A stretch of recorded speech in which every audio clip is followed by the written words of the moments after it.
El estruendo de la excavadora al derribar los muros de la capilla de la Virgen fue, para mí, el sonido de la victoria. Sí, fui yo, Ricardo, con más de 50 años en aquel entonces, y el bastón de mando del ayuntamiento en la mano, fui quien firmó la orden de demolición.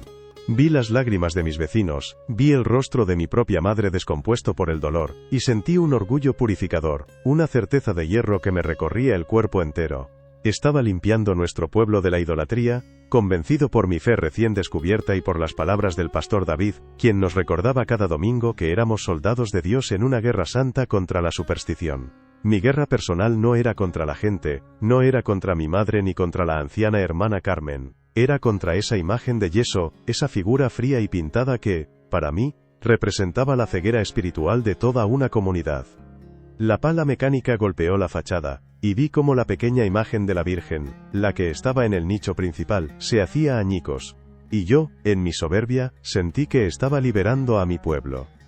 Permitidme que me presente, mi nombre es Ricardo, y hoy tengo casi 70 años.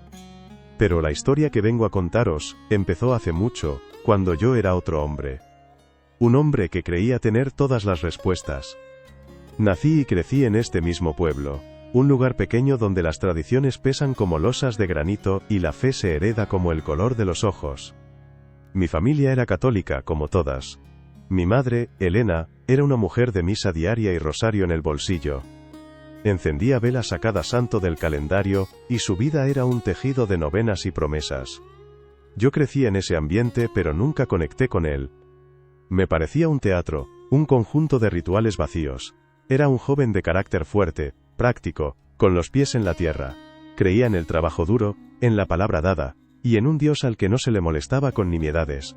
No necesitaba intermediarios, ni estatuas, ni medallas. Mi vida adulta siguió ese camino. Me casé, tuve hijos, prosperé en mis negocios, y finalmente, entré en política. Sentía que podía hacer el bien, cambiar las cosas, modernizar nuestro pueblo. Fue en esa época, ya superados los 40, cuando encontré la fe que creí verdadera. A través de un compañero de trabajo, empecé a asistir a las reuniones del pastor David. Sus palabras eran como un martillo, directas, sin adornos. Hablaba de una relación personal con Dios, sin ídolos, sin santos, sin vírgenes.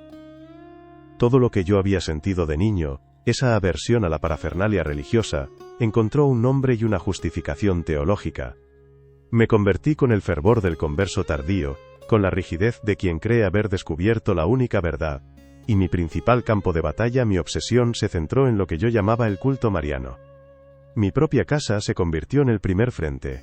Mi madre, que vivía con nosotros, tenía una pequeña estampa de la Virgen en su mesilla de noche. Un día, en medio de una discusión sobre la verdadera fe, la tomé y la rompí en dos delante de sus ojos. «Madre», le dije con una dureza que hoy me quema el alma, «esto es un trozo de papel. Dios no está aquí». Ella no lloró, solo me miró con una tristeza infinita y recogió los pedazos. Las discusiones con mis hermanas eran constantes. Se burlaban de mi nueva religión, y yo las acusaba de idólatras, de arrodillarse ante una muñeca de yeso. El punto culminante de mi intolerancia llegó cuando me eligieron alcalde. Sentí que Dios me había puesto allí con un propósito: limpiar nuestro pueblo. Y el símbolo más visible de esa idolatría era la vieja capilla de la Virgen, una pequeña ermita centenaria a las afueras, un lugar al que mi madre me llevaba de niño a dejar flores. Era un estorbo, un monumento a la superstición, y decidí que tenía que desaparecer. El día de la demolición, me aseguré de estar en primera fila. Mientras la excavadora avanzaba, vi a la hermana Carmen, una monja anciana de la parroquia, de pie, rezando en silencio. Su mirada serena, sin odio, me acusaba más que cualquier grito. Ignoré las súplicas de mi madre, que me rogó hasta el último momento que no lo hiciera. Yo era un hombre de principios férreos, un soldado de Dios, y sentía que estaba cumpliendo mi deber. Cuando el último muro cayó, y solo quedó un montón de escombros, respiré hondo, sintiendo el peso de la victoria. No sabía que, en realidad, acababa de firmar el comienzo de mi propia destrucción. Esa es solo la primera página de mi historia, el retrato del hombre que fui. Un hombre ciego por el orgullo y la soberbia, que confundió la fe con la intransigencia. Quizás mi historia te resulte familiar en algunos aspectos, o quizás te parezca una locura. Sea como sea, si este relato ha despertado algo en ti, te invito a que te suscribas al canal y actives la campana para no perderte cómo sigue este viaje. Y me gustaría mucho de verdad que me dejaras un comentario diciéndome desde qué rincón del mundo me escuchas. Saber que no estoy solo en este camino de reflexión y que mis palabras pueden cruzar fronteras, significa mucho para mí. Tu compañía en este viaje es un regalo. La euforia de la victoria, creedme, es un licor efímero. Sabe a gloria en el primer sorbo, pero deja un regusto amargo a ceniza. Los días que siguieron a la demolición de la capilla, yo caminaba por el pueblo con el pecho henchido, esperando el reconocimiento, quizás el agradecimiento silencioso de aquellos a los que creía haber liberado. Pero lo que encontré fue un muro de silencio. Un silencio denso, pesado, que se cortaba con cuchillo. Las miradas de mis vecinos ya no eran de súplica o de enfado, sino de una profunda y helada decepción. Las mismas personas que antes me saludaban con un «Buenos días, alcalde», ahora bajaban la vista al cruzarse conmigo, como si mi sola presencia manchara el aire. Mi victoria no había traído la luz, sino una sombra que se extendía sobre todos, y sobre todo, sobre mí. El poder que yo había ostentado se convirtió en una carga, y el bastón de mando, en un cetro de soledad. El golpe de realidad no tardó en llegar. Las siguientes elecciones municipales se convirtieron en un referéndum sobre mi persona, sobre mi acto de purificación. Mi partido, que me había apoyado con tibieza, me dio la espalda en el último momento. El pastor David me animaba, me decía que el rechazo del mundo era una señal de que estaba en el camino correcto, que los profetas nunca son aceptados en su propia tierra. Sus palabras eran un bálsamo para mi orgullo herido, pero no podían acallar el clamor de las urnas. Perdí. Y no fue una derrota ajustada. Fue una humillación. El pueblo al que yo había intentado salvar, me repudió de forma contundente. De un día para otro, pasé de ser el hombre más poderoso del pueblo a ser un paria. Un exalcalde marcado por la destrucción. Mi carrera política, mi vocación de servicio público, se hizo añicos, como la pequeña imagen de yeso que había ordenado destruir. El silencio de las calles se trasladó al interior de mi casa. Mi mujer, aunque nunca se opuso frontalmente a mi nueva fe, se encerró en una tristeza distante. Nuestros hijos, ya adultos, me llamaban cada vez menos. Las comidas familiares se convirtieron en un suplicio de frases cortas y miradas esquivas. Pero el silencio más doloroso era el de mi madre. Desde la demolición, apenas habíamos cruzado palabra. Ella seguía viviendo con nosotros, una presencia frágil y callada en la casa. Ya no discutíamos. Ella no me reprochaba nada. Simplemente, me miraba. Y en sus ojos yo veía el reflejo del hombre en el que me había convertido. Un destructor. Su tristeza era un espejo que me devolvía una imagen insoportable.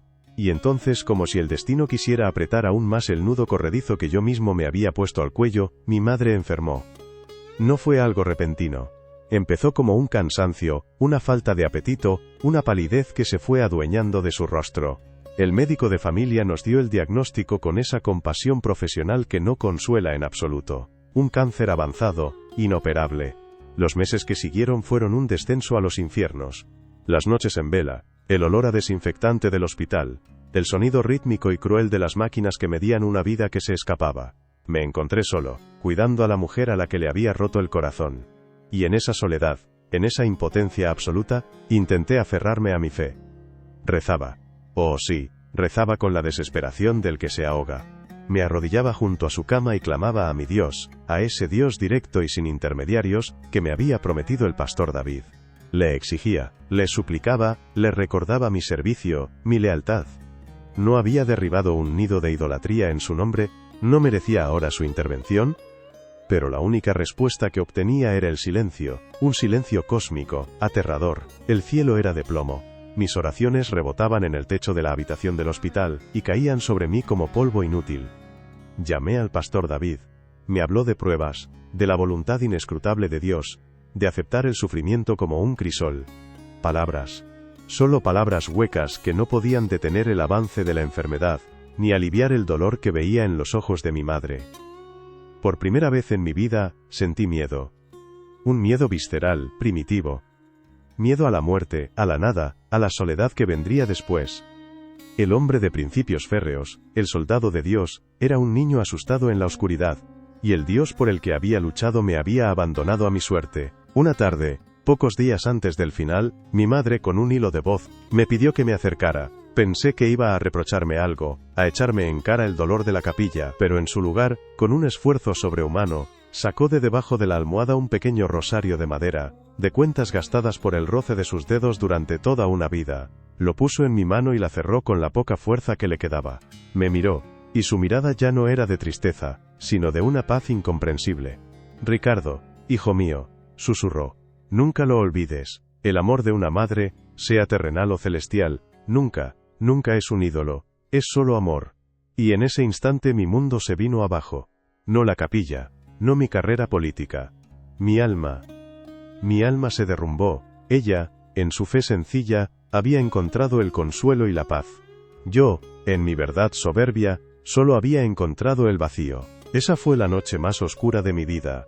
El punto más bajo de mi caída, y si este viaje a través de mi propia miseria está resonando contigo de alguna manera, te agradecería mucho que dejaras un me gusta en el vídeo, y activaras la campanita de notificaciones. Porque lo que sucedió después, en medio de esa desolación absoluta, fue algo que rompió todas las leyes de mi lógica, y que, todavía hoy, me cuesta creer que viví. Salí del hospital como un autómata. El mundo seguía girando, los coches pasaban, la gente hablaba en las aceras, pero para mí, todo era un ruido lejano, un decorado sin sentido. El silencio en mi casa al volver no era paz, era un abismo. Un eco de la ausencia de mi madre que resonaba en cada rincón. Subí a su habitación, ahora vacía, y me senté en el borde de su cama. El aire todavía guardaba un rastro de su perfume, una mezcla de lavanda y de la crema que usaba para las manos. Y en mi bolsillo, sentía el peso de aquel pequeño rosario de madera. Lo saqué y lo sostuve en la palma de mi mano. Las cuentas, pulidas por décadas de oración, se sentían extrañamente vivas contra mi piel. No recé. No sabía cómo. No sabía a quién. El Dios del pastor David se había desvanecido, dejándome solo con mi ruina, y el Dios de mi madre, a ese Dios yo le había declarado la guerra.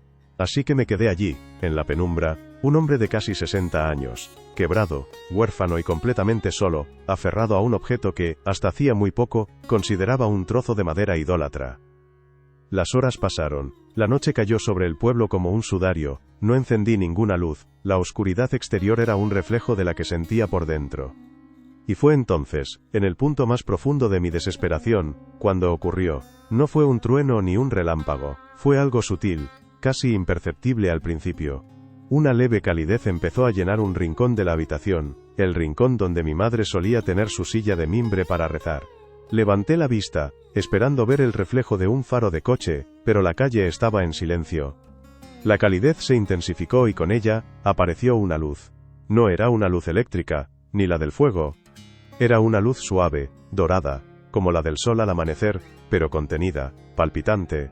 No iluminaba la habitación de forma física, sino que parecía iluminar desde dentro. Mi primer pensamiento fue de puro escepticismo. El agotamiento, el dolor, la falta de sueño, mi mente, rota por el sufrimiento, me estaba jugando una mala pasada. Cerré los ojos con fuerza, esperando que al abrirlos, todo volviera a la normalidad, a la reconfortante y miserable oscuridad. Pero cuando los abrí, la luz seguía allí, y con ella sentí una presencia. No vi a nadie, no oí ninguna voz. Pero supe, con una certeza que trascendía los sentidos, que no estaba solo. Era una presencia inconfundiblemente femenina, maternal, y me inundó una oleada de emoción tan potente que me dobló por la mitad. Esperaba juicio. Esperaba el reproche por mi crueldad, por mi soberbia, por el dolor que había causado, pero no había nada de eso. Lo que sentí fue una ola de misericordia tan inmensa, tan incondicional, que me resultó insoportable. Era un amor que no pedía nada, que no me echaba nada en cara. Simplemente, me acogía en mi miseria. Y ante esa misericordia inmerecida, me derrumbé. La imagen de la excavadora derribando la capilla apareció en mi mente. El sonido de la imagen de yeso haciéndose añicos. Recordé el rostro de mi madre cuando rompí su estampa. La mirada triste y serena de la hermana Carmen. Y por primera vez, no sentí orgullo ni justificación. Sentí una vergüenza tan profunda, tan abrasadora, que me quemaba por dentro. Y lloré. Lloré como no lo había hecho desde que era un niño. Eran lágrimas de arrepentimiento, de dolor por mi propia ceguera, pero también, y esto es lo más difícil de explicar, eran lágrimas de alivio, porque en medio de mi inmundicia, me sentía amado, amado de una forma que nunca había creído posible. No sé cuánto tiempo estuve así. Cuando la luz se desvaneció y la presencia se retiró suavemente, la habitación estaba de nuevo en penumbra. Pero ya no era una oscuridad vacía. Estaba llena de una paz extraña. Una paz que no entendía pero que se asentó en el fondo de mi alma rota. Al día siguiente, el timbre de la puerta sonó. Me arrastré para abrir, esperando encontrar a algún vecino con condolencias forzadas. Pero en el umbral, estaba la hermana Carmen. Sostenía una pequeña olla en las manos. Me miró con esos ojos suyos, claros y profundos, y no vi en ellos ni rastro de victoria o de rencor. Solo una compasión genuina. Ricardo, dijo con su voz suave, sé que son momentos difíciles, te he traído un poco de caldo caliente, tienes que comer algo. No supe qué decir. Simplemente, me hice a un lado, y la dejé pasar. Mientras servía el caldo en la cocina, sacó de su bolsillo una pequeña estampa, un recordatorio del funeral de mi madre que la parroquia había preparado. Para ti, dijo, poniéndola sobre la mesa. La cogí con manos temblorosas, y al darle la vuelta mi corazón se detuvo. En la estampa había una imagen sencilla, casi infantil de la Virgen. Era la misma imagen que había estado en el nicho de la capilla que yo ordené destruir. Y en ese instante, lo supe que la luz, la presencia, la misericordia, todo había sido real. No fue una alucinación, fue un regalo. Un rescate. Ese fue el verdadero punto de inflexión, el momento en que la lógica se rindió ante el misterio. Si esta parte de mi viaje te ha conmovido, si sientes que hay algo en estas palabras que resuena contigo, te agradecería de corazón que le dieras a me gusta al vídeo y activaras la campanita. Tu apoyo me anima a seguir compartiendo este camino, que apenas acababa de empezar. La puerta se cerró tras la hermana Carmen, y el silencio de la casa volvió a caerme encima, pero esta vez era diferente. No era el silencio del vacío, sino un silencio expectante, cargado de preguntas sin respuesta. Sobre la mesa de la cocina, el cuenco de caldo humeante era una prueba de una bondad que no merecía, y a su lado, la pequeña estampa era una acusación silenciosa. La cogí. La imagen era sencilla, casi tosca. Una mujer con un manto azul, mirando con una dulzura infinita. La misma. Era la misma. ¿Cómo era posible? Mi mente, la mente lógica y pragmática de Ricardo el alcalde, el hombre de negocios, se puso en marcha a toda velocidad, buscando desesperadamente una explicación racional. Coincidencia. Tenía que ser una coincidencia. La parroquia habría impreso cientos miles de estampas como esa para el funeral. Era el modelo más común, el más barato seguramente. Era absurdo, estadísticamente improbable pero no imposible. Sí, eso era, una casualidad cruel, una broma macabra del destino. Y la luz en la habitación de mi madre, la presencia, el agotamiento, el estrés, el duelo es un potente alucinógeno. Mi cerebro, torturado por la culpa y la falta de sueño, había proyectado una fantasía, un deseo desesperado de consuelo, había creado una madre celestial para reemplazar a la que acababa de perder, a la que yo mismo había ayudado a empujar a la tumba con mis disgustos. Me repetía estos argumentos una y otra vez, como un mantra, mientras caminaba de un lado a otro de la cocina. Pero las palabras sonaban huecas, como las oraciones que le había dirigido al Dios del pastor David. La lógica, que había sido el faro de mi vida, ahora era una bombilla mortecina que parpadeaba, incapaz de iluminar la profundidad de lo que había sentido. Porque una cosa es racionalizar una luz o una imagen, pero ¿cómo se racionaliza un sentimiento? ¿Cómo se explica esa ola de misericordia que me había limpiado por dentro, ese amor que no juzgaba, que simplemente acogía? Mi lógica no tenía respuesta para eso. Los días siguientes fueron una batalla campal dentro de mi cabeza. Por el día, me aferraba a mis explicaciones. Leía el periódico, veía las noticias, intentaba anclarme en el mundo real, tangible. Pero por la noche, cuando el silencio volvía, la duda me asaltaba. Y empecé a soñar. No soñaba con la luz ni con la presencia. Soñaba con mi madre. Pero no la veía enferma en la cama del hospital, sino joven y sana, como la recordaba de mi infancia. Estábamos en las ruinas de la capilla. Ella no me hablaba, solo sonreía con esa paz que había tenido en sus últimos días, y con la mano, señalaba el lugar donde antes estaba el altar. Me despertaba con el corazón encogido, con el eco de esa paz resonando en mi alma. Noche tras noche, el mismo sueño, el mismo gesto, la misma sonrisa. El rosario de madera se convirtió en mi ancla y mi tormento. Empecé a llevarlo en el bolsillo, no para rezar, sino por el simple hecho de sentir su peso, su textura. A veces, mientras estaba sentado en el sofá, lo sacaba y dejaba que las cuentas resbalaran entre mis dedos. Y entonces, como si esas cuentas gastadas tuvieran memoria, me venían a la mente fogonazos de mi pasado. Me veía a mí mismo, años atrás, en una comida familiar, llamando a mi hermana, beata ignorante, por llevar una medalla al cuello. Escuchaba mi propia voz, cargada de desprecio, diciéndole a mi madre que sus novenas eran cháchara supersticiosa. Recordaba la cara de un viejo amigo, católico de toda la vida, cuando le dije que su devoción a la Virgen era una ofensa al primer mandamiento. Cada recuerdo era una brasa ardiente en mi conciencia. La vergüenza era una sensación física, un nudo en el estómago, un calor que me subía por el cuello hasta las orejas. El hombre que se creía un soldado de la verdad, era, en realidad, un matón arrogante, un destructor de la fe sencilla de los demás. ¿Y con qué autoridad? La del pastor David. ¿La de un libro interpretado a mi conveniencia? La certeza de hierro que una vez sentí se había oxidado, convirtiéndose en un montón de escombros, igual que la capilla. Una tarde, después de otro de esos sueños, supe que no podía seguir así, encerrado entre cuatro paredes, luchando contra fantasmas. Tenía que hacer algo, tenía que ir allí. El corazón me latía con fuerza mientras me ponía la chaqueta. Salir a la calle ya era una prueba. Sentía las miradas de la gente, reales o imaginadas, clavadas en mi espalda. Pero no me dirigí al centro del pueblo, sino en dirección contraria, hacia las afueras, hacia el lugar que había borrado del mapa. Cada paso era una lucha. Una parte de mí me gritaba que era una locura, que estaba cediendo a la superstición, que me estaba traicionando a mí mismo. Pero otra parte, una voz más silenciosa y profunda, me empujaba a seguir. Llegué cuando el sol empezaba a caer.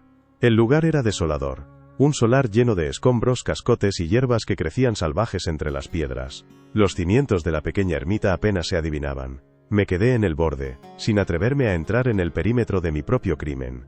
El aire estaba cargado de una tristeza silenciosa. Aquí mi madre me traía de niño. Aquí los ancianos del pueblo venían a buscar consuelo. Aquí yo había traído una excavadora. Me adentré lentamente, pisando con cuidado los restos de lo que un día fue sagrado para tantos. Me detuve en el centro, donde calculé que debía haber estado el altar. Y allí, de pie, en medio de la ruina que yo había creado, la batalla dentro de mí llegó a su fin. No hubo un ganador. Hubo una rendición. Saqué el rosario del bolsillo. Las cuentas de madera parecían absorber la última luz del día. Lo miré. Y luego miré la desolación a mi alrededor. Y lo comprendí. Comprendí las palabras de mi madre. Esto nunca había sido sobre ídolos de yeso o madera. Había sido sobre el amor. El amor de una comunidad por sus tradiciones. El amor de mis vecinos por su lugar de consuelo. El amor de mi madre por su fe. Y yo, en mi ceguera, lo había llamado idolatría. Me arrodillé. La tierra húmeda y las pequeñas piedras se clavaron en mis rodillas. Y por primera vez, intenté rezar. No al Dios justiciero del pastor David. No sabía a quién le hablaba. Mis labios apenas se movieron. No sé si hay alguien, susurré al viento. No sé quién eres. Pero si estás ahí... Lo siento. Por favor, perdóname. En ese instante una lágrima, una sola, rodó por mi mejilla y cayó sobre el polvo de los escombros. No fue una visión. No hubo una luz. Pero sentí que, por primera vez en mi vida, alguien me estaba escuchando. Este fue el primer paso en un camino que aún no sabía a dónde me llevaba. Si quieres seguir recorriéndolo conmigo, te invito a que dejes un me gusta y actives la campanita para no perderte nada. Tu compañía de verdad es una luz en este viaje. Aquella lágrima que cayó sobre los escombros no fue el final de nada, fue el principio de todo. Levantarme de mis rodillas en aquel solar desolado fue como nacer de nuevo, pero con 60 años de errores a la espalda. La noticia, como el agua que se filtra por una grieta, empezó a extenderse por el pueblo. Primero fue un murmullo, luego un rumor, y finalmente, una certeza incómoda para muchos. Ricardo, el exalcalde, el destructor de la capilla, se había vuelto loco. Mis hermanas fueron las primeras en confrontarme. Me sentaron en la cocina, con la misma mirada de preocupación que ponían cuando tenía fiebre de niño. ¿Qué te pasa, Ricardo? ¿Es por lo de mamá? El dolor te está haciendo ver cosas.